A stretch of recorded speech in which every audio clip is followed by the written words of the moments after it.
Olivia Wright looked at the dark space outside her ship window. She was tired after 12 hours of watching nothing but stars. Her ship, the Horizon, moved slowly near Neptune. This was her 5th patrol this month, and she expected it to be just as boring as the others. "Commander, there's something on the radar," said Kate, her sensor officer. Her voice sounded odd, almost scared. Olivia walked to the main screen. "Show me." The screen lit up with an image that made everyone on the bridge stop and stare. A ship like none they had ever seen was coming toward them. It glowed silver and crystal, shining with colors that shifted like oil on water. "Are they sending any messages?"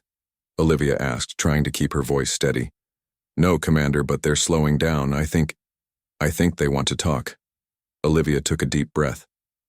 First contact. This was not what she had trained for today. "Open all channels," she ordered. "This is Commander Olivia Wright of the Earth vessel Horizon. We come in peace."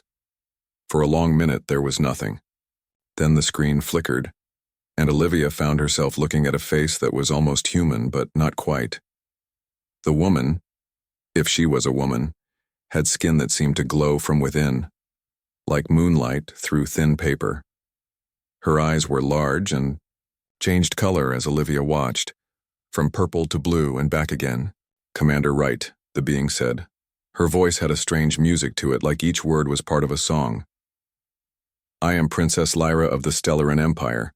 My sister and I request permission to board your vessel." Olivia blinked. "Your sister?" "Yes. We are in grave danger. Our home has fallen. Those who hunt us will not stop until we are dead. Please, we have nowhere else to go." This was way above Olivia's pay grade. She should call Earth Command. She should wait for orders. But the fear in those color-changing eyes looked real enough. "How many of you need to come aboard?" Olivia asked. "Just 2. Myself and my sister, Princess Vela. We have a small ship. It can dock with yours."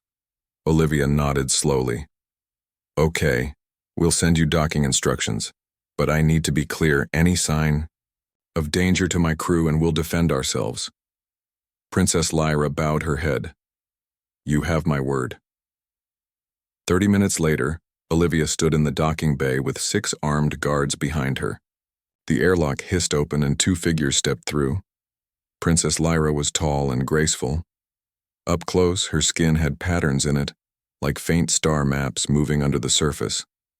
Next to her stood a slightly shorter female, who had to be Princess Vela. Where Lyra seemed serious and formal, Vela's eyes, green and gold instead of purple and blue, darted around with open curiosity. "Commander Wright," Lyra said with a small bow. "Thank you for your help. I am Princess Lyra, and this is my sister, Princess Vela. We are the last of the royal house of the Luminary people." Vela smiled and stepped forward, ignoring the guards, who raised their weapons. "Your ship is so interesting. It's so solid. Do you really use metal for everything? Don't you run out?" Olivia couldn't help but smile a little. "We recycle. Welcome aboard the Horizon. Now, maybe you can tell me what kind of trouble you're running from." Lyra's face grew sad. "Our home system has fallen into civil war. Our parents, the king and queen, were killed 3 days ago. We escaped with the help of loyal guards, but they—" She stopped, her voice breaking. "They didn't make it. The bad people want us dead because we carry this," Vela said, pulling a crystal from a pouch at her waist. It glowed with an inner light that pulsed like a heartbeat. "It's the key to our people's greatest power. With it, whoever controls us controls everything." Olivia looked at the crystal. It seemed small to cause so much trouble. "And these people, chasing you, are they close behind?" "We don't know," Lyra said. "Our ship's sensors were damaged in our escape. But they will not stop looking. General Kresh has sworn to hunt us to the ends of the universe." "General Kresh?" Olivia asked. "She was our family's most trusted defender," Lyra explained. "Now she leads those who betrayed us. And her ship, the Death Dancer, is the most powerful in what remains of our fleet." Olivia felt a cold feeling in her stomach. This was bad. If she helped these aliens, she might be pulling Earth into their war. If she turned them away, she would be sending them to their deaths. We need to talk to my leaders, she finally said. This is bigger than just my ship. You're asking for asylum and that's not my decision to make. We understand, Lyra said, but please hurry. Every moment we stay in one place makes it easier for them to find us. Olivia nodded. We'll set course for Earth right away. In the meantime, I'll have quarters prepared for you both. As they were led away by two guards, Olivia caught Vela looking back at her with those strange green-gold eyes. The young princess smiled, and for a moment, Olivia felt like she was looking at a normal girl, scared but trying to be brave. Later, after sending an urgent message to Earth Command, Olivia visited the aliens in their quarters. She found Lyra standing by the window, looking out at the stars. Are those the same stars you see from your world? Olivia asked.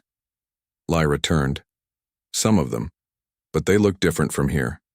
Nothing is the same anymore. Tell me about your home, Olivia said, sitting down.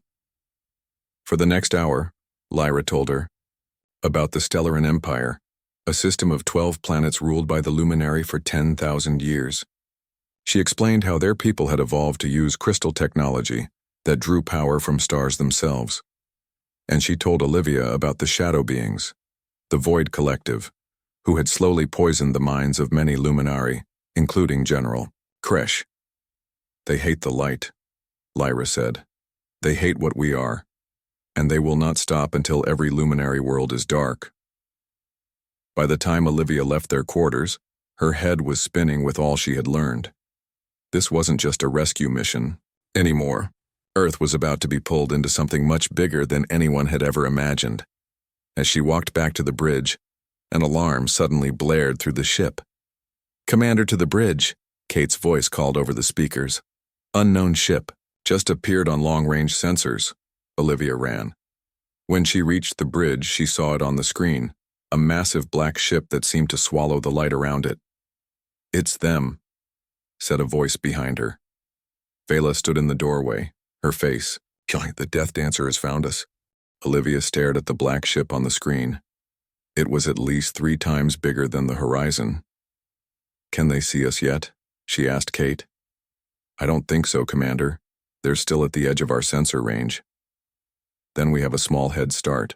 Push our engines to full power. Set course for Earth. The crew jumped into action. Olivia turned to Vela, who still stood in the doorway. You should go back to your quarters with your sister, Olivia said. Vela shook her head. I can help. I can feel their ship. I know what it will do. Feel their ship? Olivia didn't have time for strange alien talk. What do you mean? Our people connect with crystal tech. Vela is especially good at it, said Lyra, who had just arrived. She can sense the energy patterns. It might help you stay ahead of them. Olivia hesitated, then nodded. Fine, but stay out of the way. For the next 12 hours, the horizon raced toward Earth with the Death Dancer following behind. Every time General Kresh's ship started to gain on them, Vela would whisper something to Olivia, who would order a course change. Somehow, the alien princess could predict what their enemy would do. When they finally reached Earth orbit, a group of officials was waiting to meet them. Olivia had never seen so many important people in one room. The head of Earth Defense, 3 government leaders, and scientists from 6 countries all stared at the alien princesses. Let me understand this, said Director Susan Bell of Earth Defense. You want us to give you protection, knowing it might bring your enemies to our doorstep? They are coming regardless, Lyra said. The Void Collective has known about Earth for centuries. They were always going to come here eventually. And why should we believe you? Asked another official. Lyra opened her hand, revealing the crystal she carried. Because we offer an alliance. This key holds secrets that could help your people, advance by hundreds of years. Energy technology that does not harm your world. Medical knowledge that could save millions of lives. The officials looked at each other. One of them whispered, "Is this real?" "There's more," Vela said suddenly. Everyone turned to look at her. The key can also be used as a weapon against the Void Collective, but only we can use it. The meeting lasted for hours. By the end, Earth's leaders had agreed to protect the princesses in exchange for sharing some of their technology. Olivia was named as their official human contact, since they seemed to trust her. 3 weeks passed. Olivia spent most of her time with Lyra and Vela, learning about their culture and helping Earth scientists understand their technology. She was surprised by how different the sisters were. Lyra was always serious, always thinking about her responsibilities. Vela was playful and curious, asking endless questions about Earth. One night, as they walked through a garden at the Earth Defense Headquarters, Lyra stopped suddenly. "There is something I must tell you," she said to Olivia. "Something about our people that you should know." "What is it?" Olivia asked. "In our culture, the royal line must marry to take power. It is how our crystal technology bonds to the new ruler. Without a proper marriage, I cannot take my place as queen when we return home." Olivia nodded slowly. "I see. So you need to find someone to marry." "Yes, but it is not so simple. The marriage must be to someone who has proven their worth. Someone strong enough to help lead our people." Something in Lyra's voice made Olivia nervous. "And have you found someone?" Before Lyra could answer, alarms began to sound throughout the compound. They ran back inside to find chaos. On the main screen was a message. "Attention, people of Earth. I am General Mara Kresh of the Luminary Fleet. You are harboring fugitives who have stolen royal property. Surrender the princesses within 24 hours, or we will demonstrate our power on your oceans." The Earth Defense Council gathered quickly. The room was filled with scared voices. "Their ship is massive," said one general. "Our scans show weapons we can't even understand." "We should give them what they want," said another. "It's not worth risking Earth." "No," Olivia stood up. "We made a promise.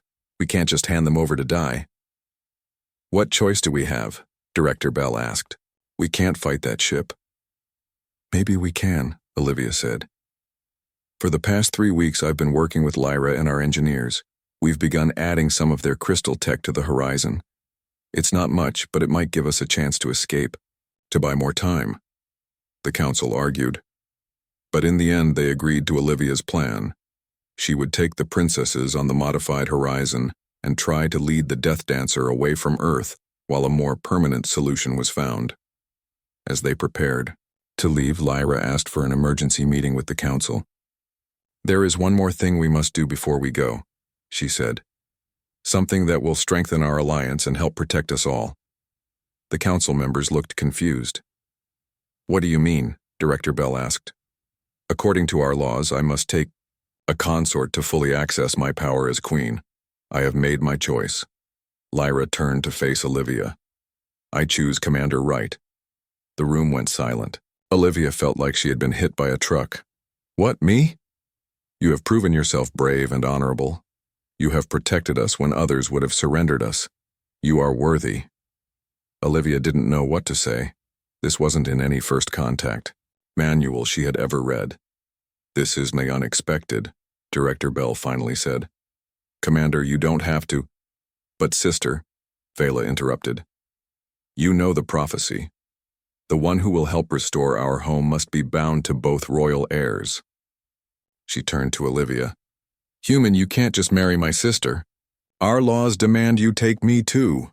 The council room erupted in confused talking. Olivia stood frozen, looking from one alien princess to the other. "Both of you?" she managed to say. Lyra nodded. "It is our way. The royal line is strengthened by dual bonds in times of great danger. It has not been done for 1,000 years, but these are desperate times." Director Bell raised her hands. "Let's all slow down. This is a lot to process. Commander Wright, no one is forcing you to do anything." Olivia looked at the princesses. Lyra stood tall and serious, but Olivia could see the hope in her color-changing eyes. Vela looked nervous, twisting her hands together. "What exactly would this marriage mean?" Olivia asked carefully. "It would make you royal consort to both of us," Lyra explained.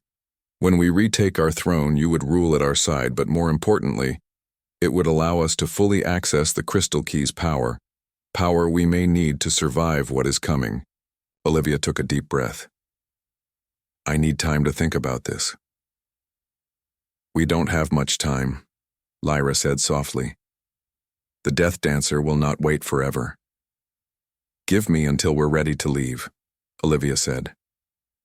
I'll have my answer then. As she walked back to her quarters to pack, Olivia's mind was spinning. Marry not one but two alien princesses, it sounded crazy. But then again, everything since that silver ship appeared had been crazy. And something else bothered her. Something about the way Vela had looked at her. Not just with hope, but with something more. Something that made Olivia wonder if this marriage proposal was really just about politics and power. The horizon sped away from Earth, its engines pushed to their limits. The ship now had strange crystal formations attached to its hull, glowing with soft blue light. Inside, Olivia stood on the bridge, watching the stars streak by. Any sign of the Death Dancer? She asked. Kate checked her screens. Nothing yet, Commander. But our new sensors can only see so far. Olivia nodded. The plan was simple but dangerous. Lead General Kresh away from Earth, hide in the asteroid belt, and figure out their next move. Earth needed time to prepare its defenses just in case the plan failed. She hadn't given Lyra and Vela her answer about the marriage yet. The idea still seemed too strange, too sudden. But something inside her had changed when she saw the Death Dancer threatening Earth. This wasn't just about helping two refugees anymore. It was about protecting her home. Commander, said one of her officers, Princess Vela would like to see you in the engine room. Olivia found Vela sitting cross-legged on the floor next to the new crystal engine parts. Her eyes were closed and her hands hovered over a large crystal that pulsed with light. You wanted to see me? Olivia asked. Vela opened her eyes, which now glowed bright green. I'm helping your ship run better, she said. I can feel where the energy wants to go. Thank you. Olivia sat down across from her. That's very helpful. You haven't answered our question, Vela said suddenly, about the marriage. Olivia sighed. It's a big decision. Where I come from, people usually date for a while before they decide to get married. And they definitely don't marry two people at once. Vela tilted her head. Date? What is this? It's when you spend time getting to know someone, to see if you like them enough to build a life together. But we don't have time for that, Vela said. And I already know I like you. The directness of her statement caught Olivia off guard. You like me? Yes. You're brave and kind. You didn't have to help us, but you did. You stood up for us when others wanted to give us away. Vela reached out and touched Olivia's hand. Her skin was warm and felt like silk. On my world, those are good reasons to choose someone. Olivia felt her cheeks get warm. What about Lyra? Does she feel the same way? My sister doesn't show her feelings easily. But yes, she chose you for more than just duty. Vela smiled. Ask her yourself. Before Olivia could respond, alarms blared throughout the ship. Commander to the bridge. Kate's voice called over the speakers. Olivia and Vela ran to the bridge. On the main screen was the dark shape of the Death Dancer moving fast toward them. How did they find us so quickly? Olivia demanded. I don't know, Kate said. They just appeared on our sensors. They're gaining on us. I might know, said Lyra, who had just entered the bridge. The crystal key. It has a unique energy signature. If they have the right tracking equipment, they can follow it anywhere. Can we hide it somehow? Olivia asked. Lyra shook her head. Not easily. The key must stay active to power our new engines. Then we fight, Olivia said. She turned to her weapons officer. Are the new crystal weapons online? Yes, Commander, but we've never tested them in real combat. Well, we're about to. All hands to battle stations. The Death Dancer fired first. A beam of dark energy shot toward the horizon, but at the last second the smaller ship swerved away. How did you know they were going to fire? Olivia asked, looking at Vela, who stood with her eyes closed. I can feel their weapon charging, she said. It creates a ripple in the energy field before it releases. For the next hour, the two ships danced through space. Every time the Death Dancer fired, Vela would sense it coming, and Olivia would order evasive action. They couldn't win this fight, but maybe they could last long enough to reach the asteroid belt where they could hide. "We can't keep this up forever," Kate warned. "Our shields are at 40% and dropping." Just then, a message came through. On the screen appeared a woman with the same glowing skin as Lyra and Vela, but her eyes were solid black with no color at all. "Princesses," she said, her voice cold. "This game is over. Surrender now, and I will spare this human ship." "General Kresh," Lyra said, stepping forward. "You were once our friend. What happened to you?" "I saw the truth," General Kresh replied. "The royal family has kept our people weak for too long. The Void Collective offers strength. They offer only darkness," Lyra said. "They've changed you." "Mara, this isn't you speaking." General Kresh's face hardened. "Enough talk. You have 1 minute to surrender or I will destroy your ship and everyone on it." The screen went dark. Olivia looked at her crew, then at the princesses. "What do we do now?" she asked. "We have one option left," Lyra said quietly. "The marriage, bond. If we complete it now, we might be able to access enough of the key's power to escape." "Right now?" Olivia asked. "In the middle of a battle?" "Yes. There's no time to explain everything, but the bond will create a surge of energy in the key. We can channel that into the engines for one big push, enough to reach the asteroid belt before they can catch us." Olivia looked at her ship's readings. They were running out of options. "What do we need to do?" "Just say yes," Vela said, "and mean it." Olivia took a deep breath. Everything had happened so fast since those aliens came aboard her ship, and now she was about to marry 2 of them to save her crew. Life had certainly taken a strange turn. "Yes," she said finally. "I agree to marry both of you." Lyra and Vela moved to stand on either side of Olivia. Lyra took out the crystal key, now glowing brighter than before. "Place your hands on the key," she instructed. The 3 of them touched the crystal together.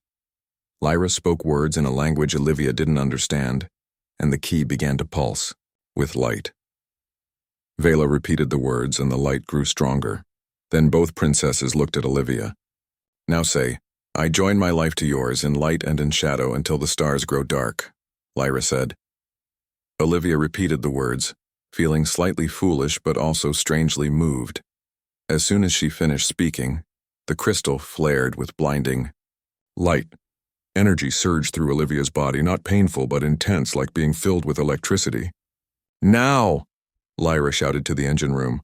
"Full power!" The horizon jumped forward with incredible speed, faster than it had ever moved before. The sudden acceleration pushed everyone back in their seats. Through the view screen, Olivia saw the Death Dancer, growing smaller behind them. "It's working," Kate called out. "We're pulling away." "Set course for the asteroid belt," Olivia ordered, her voice shaky. She could still feel the energy of the key flowing through her, connecting her somehow to Lyra and Vela. Maximum speed. As the ship raced toward safety, Olivia looked at the 2 alien women who were now, according to their laws, her wives. Lyra gave her a tired smile, while Vela reached out and squeezed her hand. "Thank you," Vela whispered. "You saved us again." "What happens now?" Olivia asked. "I mean, with us?"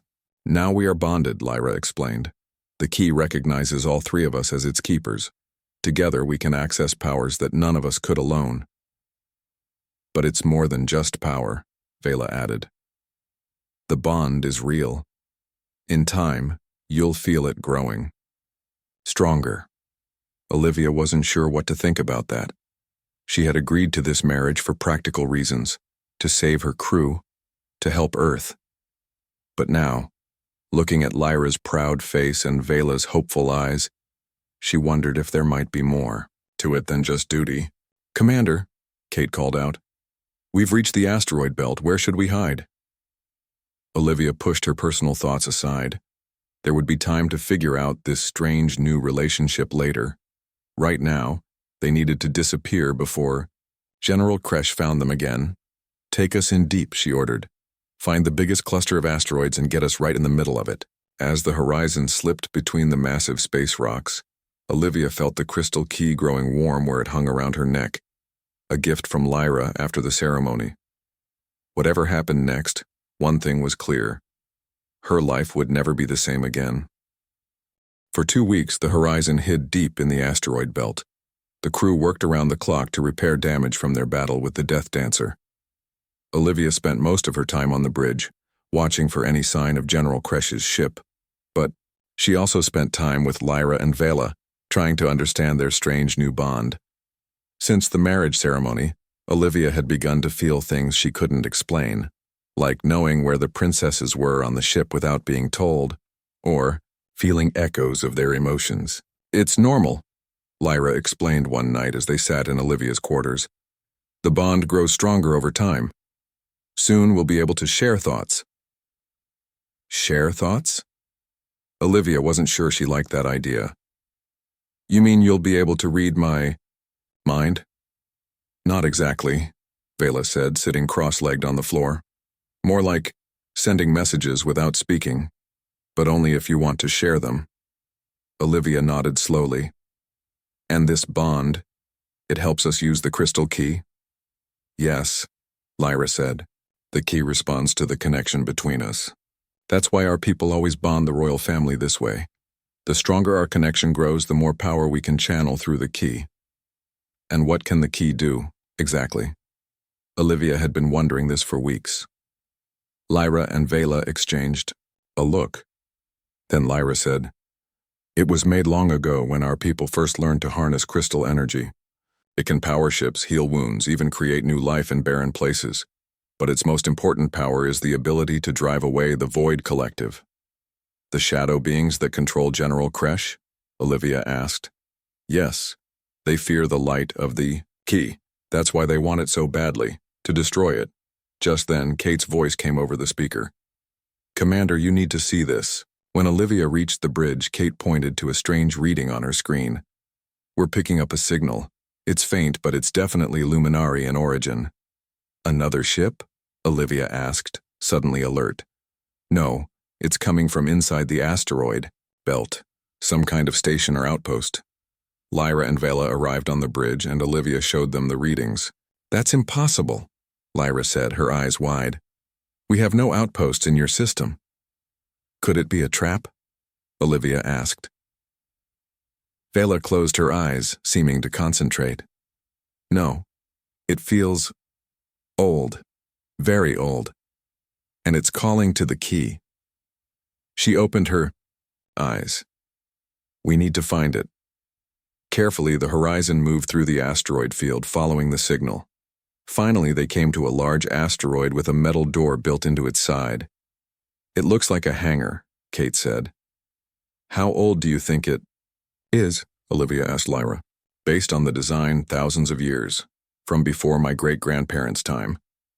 Olivia made a decision. "Prepare a shuttle. I'm going to check it out." "We're coming too," Lyra said, and her tone made it clear this wasn't a request. The shuttle landed inside the asteroid hangar. Olivia, Lyra, Vela, and 2 security officers stepped out, wearing spacesuits just in case. The hangar was dark, but as soon as Lyra took out the crystal key, lights began to flicker on. "This place recognizes the key," she said softly. "It's definitely Luminari."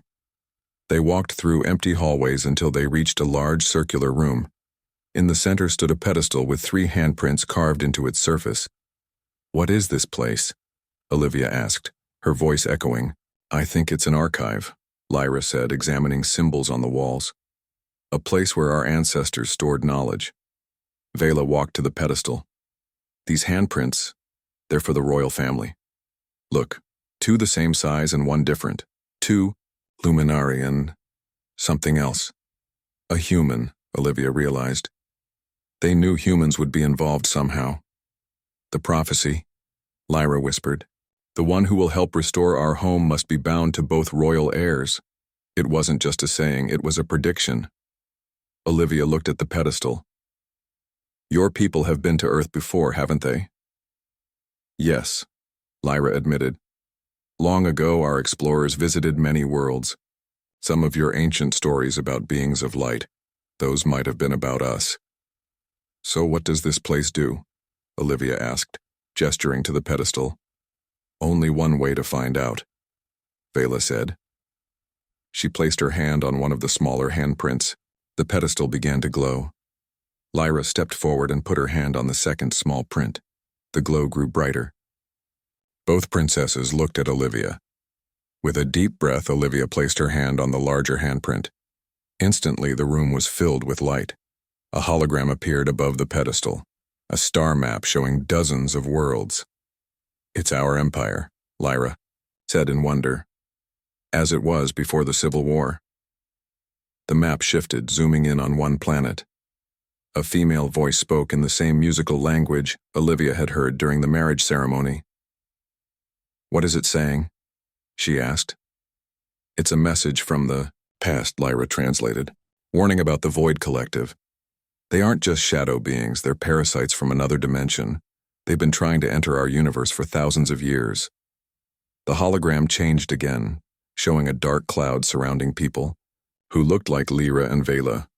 Their eyes turned black, just like General Kresh's. They take over minds, Vela said. They've been infiltrating our people slowly, generation by generation. The Civil War wasn't random, it was planned.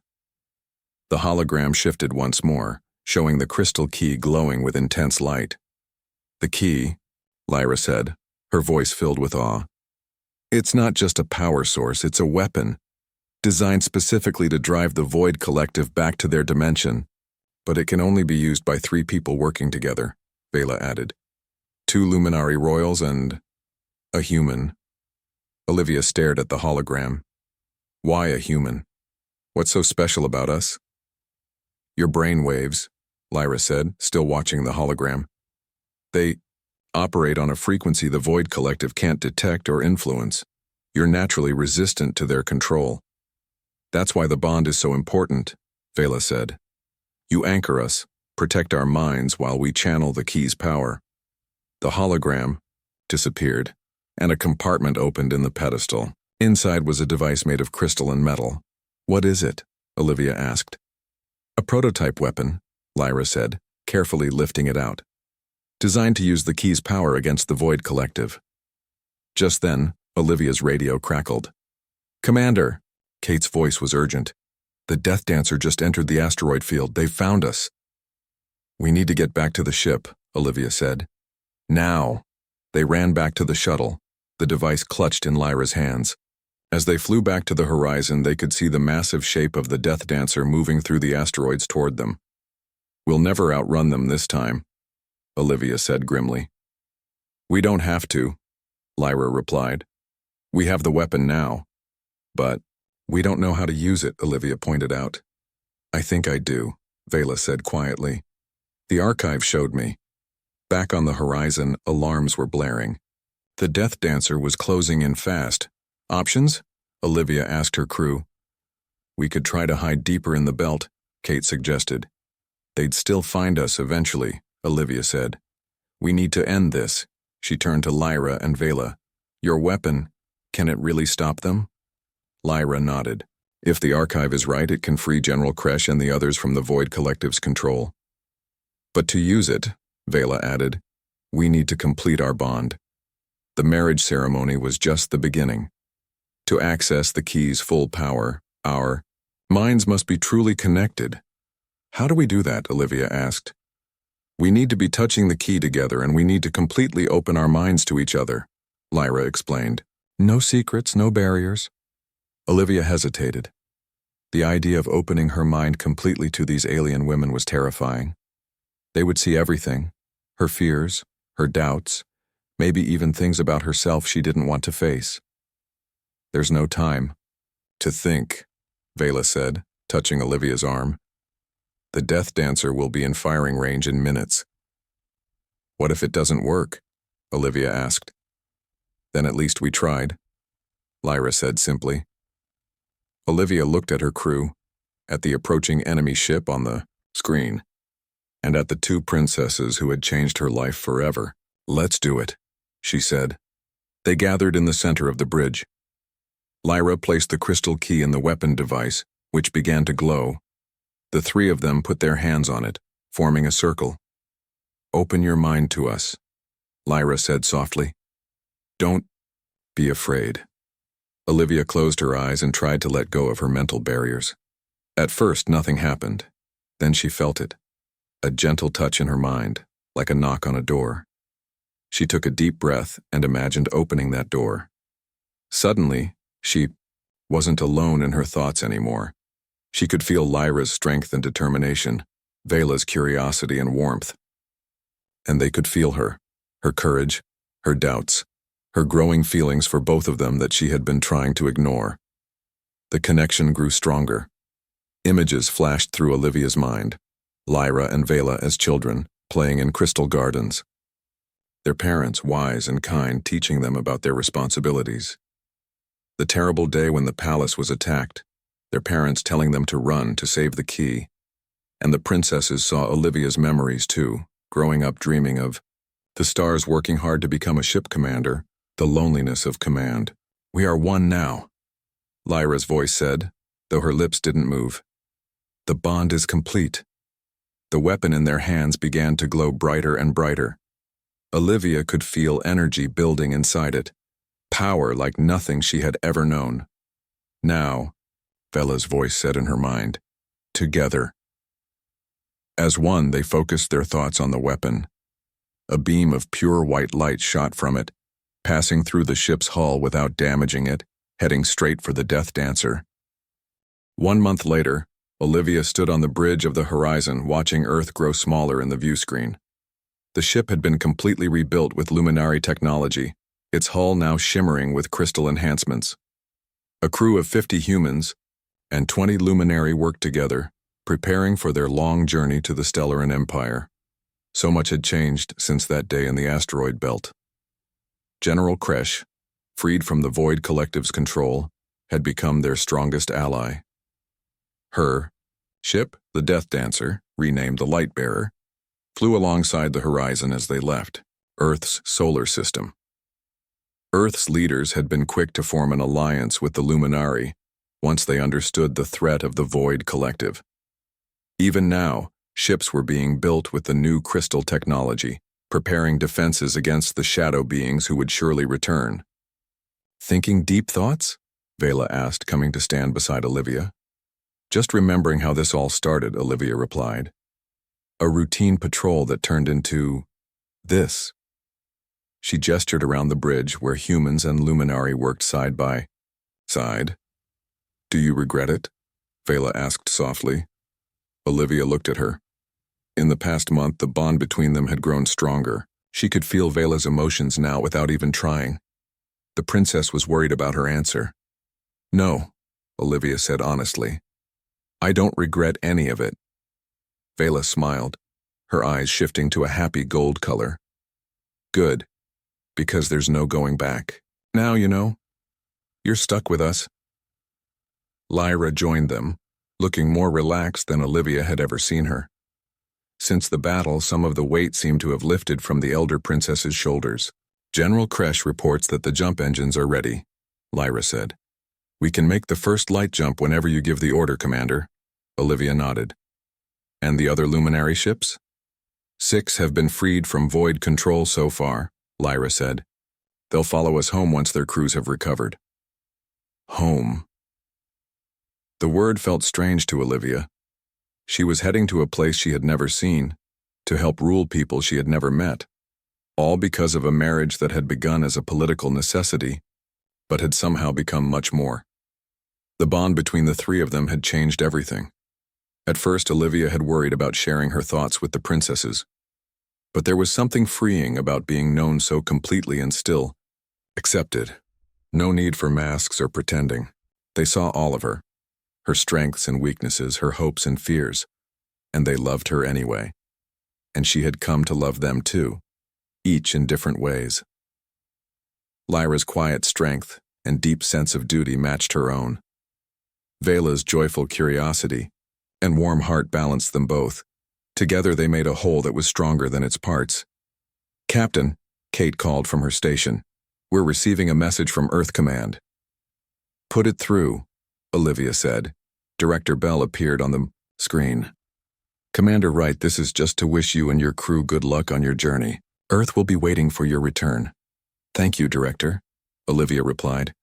We'll be back as soon as we've secured the Stellarin throne and established proper defenses against the Void Collective. And Commander? Director Bell added with a small smile. Congratulations on your marriage. It's certainly not what we expected from first contact, but it seems to be working out well for interstellar relations. Olivia felt her cheeks warm. Thank you, Director. Right out. As the screen went dark, Vela giggled. Your face is red again. I love when that happens. Stop teasing her, Lyra said, but she was smiling too. Are you both ready for this? Olivia asked more seriously. Going home? Reclaiming your throne? With you beside us, Lyra said. Yes. The real question is, are you ready to be royal consort to 2 alien queens? Vela asked.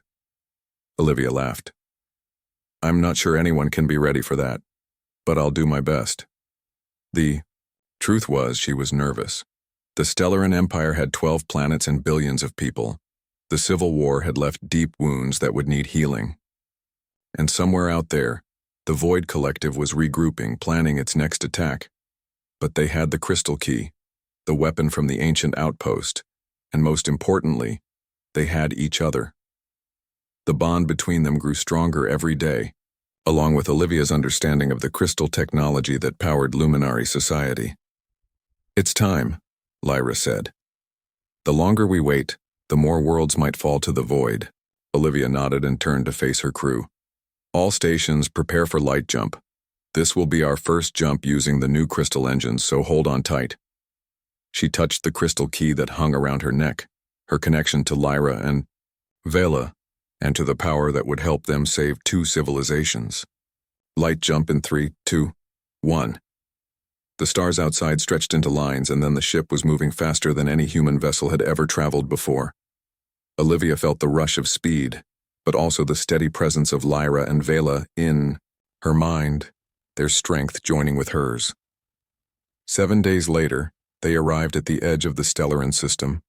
12 planets orbited a golden sun, their surfaces glittering with crystal cities. But even from a distance, Olivia could see the damage. Some cities were dark, their crystals shattered. Ships floated lifeless in space, abandoned after their crews were freed from void control. Home? Vela whispered, tears in her eyes. It's really home. It's damaged, but not destroyed, Lyra said firmly. We can rebuild. Messages began coming in from planets all across the system as word spread that the princesses had returned. People who had been hiding from the shadow-controlled government came out to pledge their support. Ships that had escaped the initial takeover moved to join their small fleet. The Void Collective still controls the capital, General Kresh reported. They've set up a Shadow King, Lord Drez, one of your cousins. His eyes are completely black now. The infection has gone deep. Then we'll have to cut it out, Lyra said grimly. They spent the next week gathering forces, making plans. The bond between Olivia, Lyra, and Vela grew even stronger as they prepared for the final battle. Each night, they would sit together, hands linked, sharing memories and strength. Olivia learned about the crystal cities where Lyra and Vela had grown up, the gardens where light was shaped into living art, the schools where young Luminari learned to connect with the crystal technology. In return, she shared Earth's oceans and forests, its diverse cultures and music, the feeling of rain on skin and wind in hair. When this is over, Vela said one night, we should live in both places. Half the year on your world, half on ours. That sounds perfect, Olivia agreed.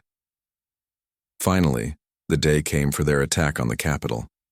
The Horizon and the Lightbearer led a fleet of 30 ships toward the crystal planet at the center of the system. On the surface, the great palace glowed with an unnatural dark light, the center of the Void Collective's power. Remember the plan, Lyra told the fleet commanders. The Horizon will lead the attack on the palace while the rest of you deal with the Shadow Fleet. Once we use the weapon to drive out the Void Collective, their ships will be easy to capture. What? If the weapon doesn't work on such a large scale, one commander asked. It will work, Vela said confidently. The three of us together can generate enough power. As they approached the planet, enemy ships rose to meet them. The battle was fierce but quick. The Lightbearer took heavy damage protecting the horizon, allowing Olivia's ship to break through to the planet's surface. They landed near the palace, and Olivia led a team of humans and loyal Luminari through the crystal corridors. The place was eerily empty, most of the staff having fled when they heard the princesses were returning. In the throne room, they found Lord Drez waiting. He sat on a crystal throne that had been stained black, his eyes like empty holes in his face. Around him stood a dozen guards with the same black eyes. "So the lost princesses return," he said, his voice echoing strangely, "with a human pet no less." "Cousin," Lyra said, "we've come to free you, not harm you." Lord Drez laughed. "Free me? I am more powerful than I've ever been. The Void has shown me things you can't imagine." "Not the Void," Vela said sadly. "The Collective. They're using you, Drez. You're just a tool to them." "Enough talk," Drez snarled. "Guards, kill them all." The shadow-controlled guards attacked. Olivia and her team fought back, using weapons that stunned rather than killed. They knew the guards were victims, not enemies. During the fight, Olivia, Lyra, and Vela made their way toward the throne. They carried the ancient weapon between them, the crystal key glowing in its center. "Now!" Olivia shouted when they were close enough. The three of them placed their hands on the weapon, their minds linked instantly, the bond between them flaring with power. The key began to glow brighter and brighter.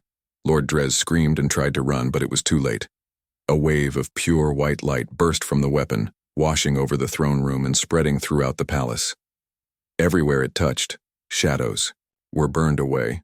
The guards collapsed, then slowly got up again, their eyes normal, looking around in confusion. Lord Drez fell from the throne, his body convulsing as the shadow beings were ripped from his mind. For a moment it seemed like he might not survive the process. Then he gasped and opened his eyes, normal eyes, color changing like all Luminari. What happened?" he asked weakly. "You're free," Lyra told him, helping him sit up. "We all are.